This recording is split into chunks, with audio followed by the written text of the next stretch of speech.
ہمارے ایک بہت قریبی دوست تھے، آفیسر تھے، انہوں نے ایک مرتبہ اپنی بیٹی کا قصہ خود سنایا، نام بتانا مناسب نہیں ہے، بس آفیسر ہی سمجھ لیجئے۔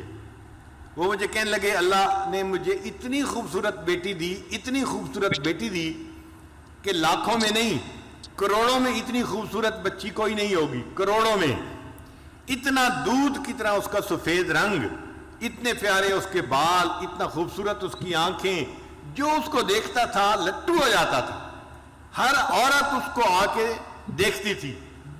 کہنے لگا کہ میرے گھر میں عورتوں کا، محلے کی عورتوں کا مجمع لگا رہتا تھا، عورتیں کہتی تھیں کہ اس کے گھر کے قریب سے ہم گزرتی ہیں، ہمارا دل چاہتا ہے ہم اس بچی کو دیکھیں، ہم بچی کو دیکھنے کے لیے آئے ہیں۔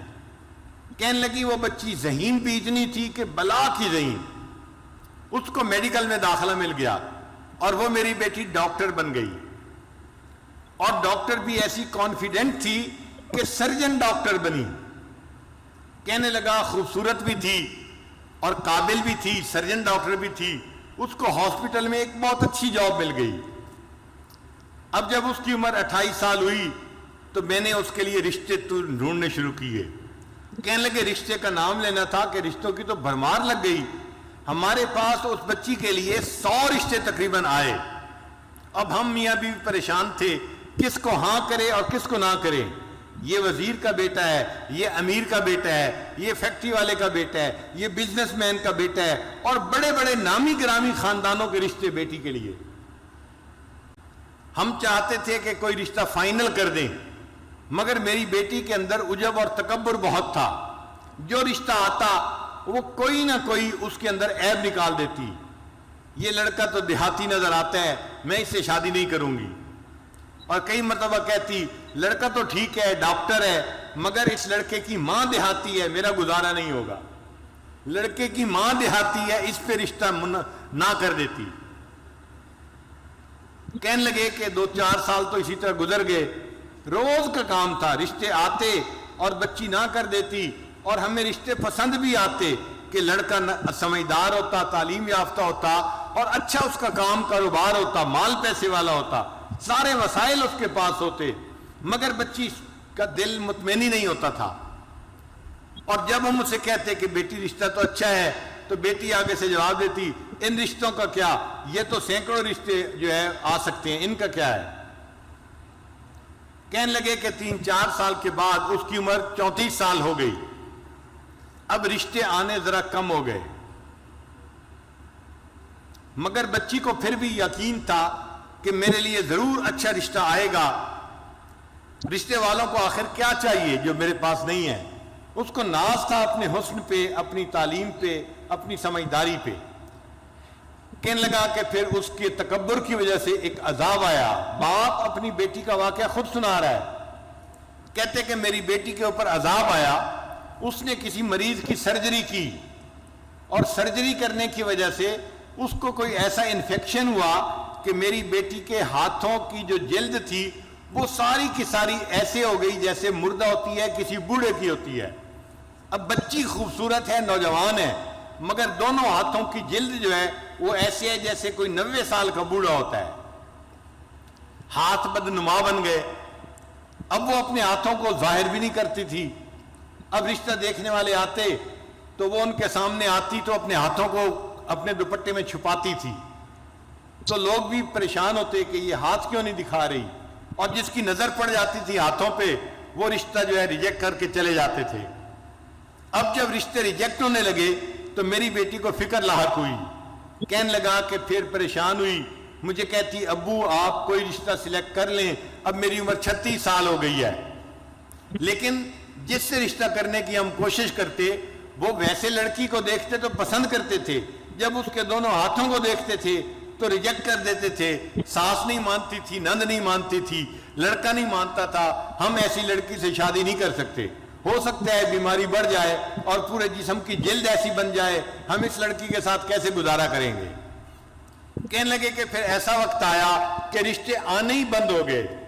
کہتے ہیں کہ میں باپ ہوں، اپنی بیٹی کی بات بتا رہا ہوں، ایک ایسا وقت آیا وہ میری بیٹی جو نماز نہیں پڑھتی تھی وہ رات کو تہجد پڑھتی تھی، اور اس کے آنسوؤں سے مسلح تر ہو جاتا تھا، وہ اللہ سے اپنے لیے بہتر رشتہ مانگتی تھی اور رشتہ نہیں ملتا تھا۔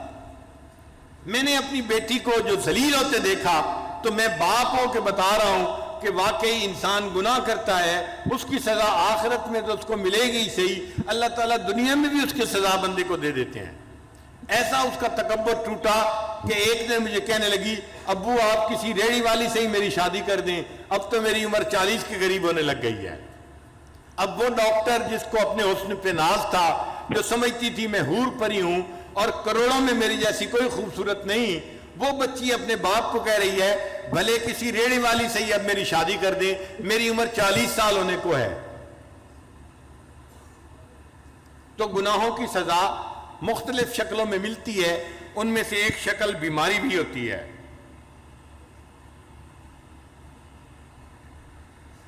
اور ایک شکل ہوتی ہے کہ انسان کو اللہ تعالیٰ لوگوں میں بے عزت کر دیتے ہیں، لوگوں کے دل سے اس کی عزت نکال دیتے ہیں۔ وَمَن يُهِنِ اللَّهُ فَمَا لَهُ مِن مُكْرِمٍ، اور جسے اللہ ذلیل کرنے پہ آتے ہیں اسے عزت دینے والا کوئی نہیں ہوتا۔ ایک آفیسر تھا 21 گریڈ کا، 21 گریڈ کا آفیسر بڑا آفیسر ہوتا ہے، یہ ڈپٹی کمشنر سے بھی اونچے گریڈ کا بندہ ہوتا ہے، یوں سمجھ لیں برابر کے گریڈ کا۔ وہ رشوت لیتا تھا اور مال پیسہ اس کے پاس بہت تھا۔ اس کی ذرا کہانی سن لیجئے، یہ حقیقی کہانی ہے۔ اس بندے نے ایک کالونی کے اندر پلاٹ خریدا اور بہترین گھر بنایا، پھر وہ اپنے گھر کے اندر شفٹ ہو گیا۔ جب گھر کے اندر شفٹ ہوا تب اس کو پتہ چلا کہ گھر کے بالکل ساتھ مسجد تھی اور مسجد کی اذان کی آواز اس کے گھر میں آتی تھی۔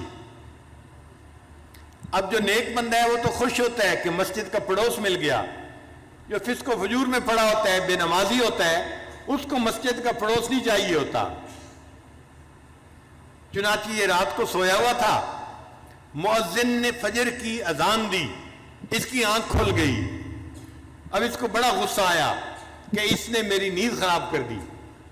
صبح اٹھا تو اس نے مؤذن کو بلوایا اور مؤذن کو کہا کہ تم فجر کی اذان سپیکر پہ مت دیا کرو، میری نیند خراب ہوتی ہے۔ مؤذن نے جا کے محلے کے لوگوں کو بتایا، انہوں نے کہا کہ بھئی ہم تو بوڑھے ہیں، گھڑی کا ٹائم دیکھ نہیں سکتے، ہم تو اذان کی آواز سنتے ہیں فجر میں تو مسجد میں آتے ہیں، اگر آفیسر صاحب کو پرابلم ہے تو یہ اپنا گھر مسجد سے دور کہیں جا کر خرید لیں، کیوں انہوں نے قریب خریدا ہے؟ یہ جگہ بدلے، مسجد تو نہیں بدل سکتی، تم اذان کی آواز دو سپیکر پہ۔ تو مؤذن نے اگلے دن پھر سپیکر پہ اذان دے دی۔ اب اس بندے کی جب پھر نیند خراب ہوئی، اس کو بڑا غصہ۔ میں نے مؤذن کو بلا کے کہا بھی تھا اذان کی آواز نہ دینا فجر کے وقت میں سپیکر پہ، اس نے میری بات نہیں مانی۔ اس نے دن میں اس مؤذن کو بلایا اور اس کو پھر اس نے ایک تھپڑ لگایا۔ میں نے تجھے نہیں کہا تھا؟ تجھے میری بات سمجھ نہیں آئی تھی؟ میں فارسی بول رہا تھا، تو کیوں نہیں سمجھا؟ کیوں تو نے اذان دی؟ اب مؤذن کو جو تھپڑ پڑا وہ بیچارہ تو صبر کر گیا، مگر اللہ کا نظام حرکت میں آ گیا۔ اب اس آفیسر کے اوپر پکڑ آئی، اور وہ پکڑ کیسی تھی کہ اس کے دونوں بازوؤں کے اوپر فالج کا اٹیک ہو گیا اور دونوں بازو اس کے یوں سینے کے اوپر لگ گئے۔ اب بازو لمبے بھی نہیں کر سکتا اور بازو یہاں پر ہیں اور وہ کام بھی نہیں کر سکتا۔ جب کام نہیں کر سکتا تو دفتر والوں نے اس کی نوکری سے چھٹی کروا دی۔ وہ جو رشوت کا پیسہ آ رہا تھا، ایک پائپ لائن لگی ہوئی تھی پیسے کی، وہ سب ختم ہو گئی۔ اب یہ گھر میں پڑ گیا۔ بیوی خدمت کرنے لگی، مگر مزاج افسرانہ تھا، شاہانہ تھا۔ بیوی کھانا لاتی، اس میں عیب نکالتا، گرم نہیں، نمک ایسے نہیں، فلاں ایسے نہیں، ہر چیز میں عیب۔ اب بیوی بھی تنگ آ گئی کہ میں سارا دن خدمت بھی کرتی ہوں اور چھوٹی چھوٹی باتوں پہ یہ اتنا غصہ بھی کرتے ہیں اور بچوں کے سامنے مجھے ڈانٹتے ہیں، ذرا سی بات پہ یہ بیوی کو گالیاں دینے لگ جاتے۔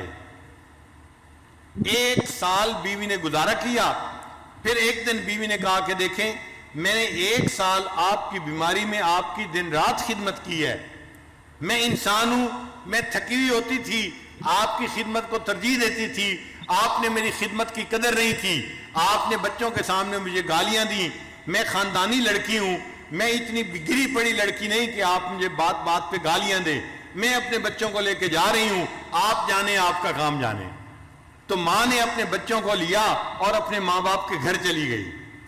اب یہ اکیلا پڑا ہوا ہے، گھر میں کوئی کھانا پوچھنے والا نہیں، دینے والا نہیں۔ ہمسائے میں بھائی رہتا تھا، بھائی کو پتا چلا تو بھائی اس کو گھر لے کے گیا اور اس نے اپنے بھائی کو کہا کہ دیکھو اب تم میرے چھوٹے بھائی ہو، میں نے ساری عمر تمہارے ساتھ اتنا احسان کیا ہے، تم میری خدمت کرو، میں تمہارے باپ کی جگہ ہوں۔ تو بھائی گھر لے کے چلا گیا، اس نے اپنے بیوی بچوں کو کہا کہ میرے بھائی کی خدمت کرو، یہ بیمار ہے۔ مگر جو مزاج بگڑا ہوا ہوتا ہے وہ تو ہر جگہ بگڑا ہوا ہوتا ہے۔ اب بھائی کے گھر میں بھی اس کا حال یہی کہ بھابھی چائے لے کے آئی، یہ تو گرم نہیں ہے، اور تمہیں تو سلیقہ نہیں ہے، تمہیں تو فلاں نہیں ہے، تو بھابھی اس کی باتیں کیسے برداشت کرتی؟ اس نے چند دن دیکھا، چند دن کے بعد اس نے اپنے خاوند کو کہا یا تو تم بھائی کو گھر پہ رکھ لو یا پھر مجھے گھر پہ رکھو ورنہ میں گھر سے جا رہی ہوں۔ اب بھائی کو اپنا گھر بھی ٹوٹتا نظر آیا۔ ایک دن بھائی نے آ کے اس کو سمجھایا، میری بیوی آپ کی خدمت کرتی ہے، میرے بچے آپ کی خدمت کرتے ہیں، آپ ان کو کیوں ڈانٹتے ہیں، کیوں ان سے غصے ہوتے ہیں؟ اس نے بھائی کو بھی جو ہے وہ سنانی شروع کر دی، تم رن مرید ہو، تم بیوی کے جو ہے وہ جو ہے غلام ہو، تم کوئی انسان ہو، تم مرد ہو، تمہارا یہ حال ہے، تمہارا یہ حال ہے۔ اب جب اس نے بھائی کو اس کے بچوں کے سامنے ڈانٹا تو بچوں نے اپنے باپ سے کہا ابو جی اس بھائی کو یہاں سے چھٹی کراؤ۔ بھائی کو بھی غصہ آیا، تقریباً دن کے کوئی 9 بجے تھے، گرمی کا موسم تھا، اس نے اپنے بچوں کے ساتھ اس کی چارپائی کو اٹھایا اور اٹھا کے اس کو باہر جا کر گلی کے اندر رکھ دیا۔ سڑک تھی دروازے کے اوپر، اب یہ سڑک کے کنارے پڑا ہوا ہے اور اس کی جو ہے وہ پوچھنے والا کوئی نہیں، اس کو کھانا دینے والا کوئی نہیں۔ جب سورج اور بلند ہوا تو گرمی بھی تھی، پسینہ بھی تھا، اور اللہ کی شان دیکھیں اس دوران اس کو ٹانگوں پہ فالج ہوا اور اس کی ٹانگیں بھی جیسے ہاتھ سینے پہ لگے ہوئے تھے، ٹانگیں بھی سینے کے ساتھ لگ گئیں۔ اب یہ گوشت کا لوتھڑا بن گیا، نہ ہاتھ ہلا سکتا ہے نہ پاؤں ہلا سکتا ہے، صرف دیکھ سکتا ہے، بول سکتا ہے، سڑک کے کنارے پڑا ہوا ہے۔ اب اس کو بھوک لگی ہوئی ہے چونکہ 1-2 دن سے اس نے کھایا نہیں تھا۔ اب جب اس نے آتے جاتے لوگوں کو دیکھا تو لوگوں سے بھیک مانگنی شروع کر دی، اللہ کے نام پہ مجھے دے دو، میں بھوکا ہوں، مجھے بہت بھوک لگی ہوئی ہے۔ جس اللہ کا نام سننا اس کو گوارا نہیں تھا، اذان ہوتی تھی اس کی نیند خراب ہوتی تھی، آج سڑک کے کنارے پڑے اسی اللہ کے نام پہ لوگوں سے بھیک مانگ رہا ہے، مجھے اللہ کے نام پہ کچھ دے دو۔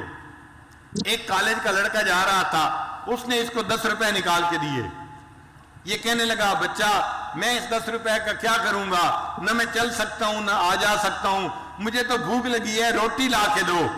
اس نے روٹی قریب سے خریدی اور لا کے دی۔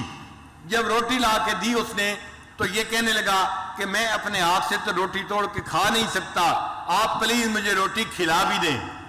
وہ لڑکا کہنے لگا مجھے تو کالج جانا ہے اور دیر ہو رہی ہے، میں نے روٹی لا کے دے دی، اب کھلانے کا ٹائم تو میرے پاس نہیں ہے، میں یہ روٹی رکھ کے جا رہا ہوں۔ جب اس نے روٹی زمین کے اوپر رکھی تو یہ سوچنے لگا کہ زمین پہ رکھی روٹی تو میں اٹھا کے کھا نہیں سکتا، نہ ہاتھ کام کرتے ہیں نہ پاؤں کام کرتے ہیں، تو یہ اس لڑکے کو کہنے لگا زمین پہ روٹی نہ رکھیں، مجھے پکڑا دیں۔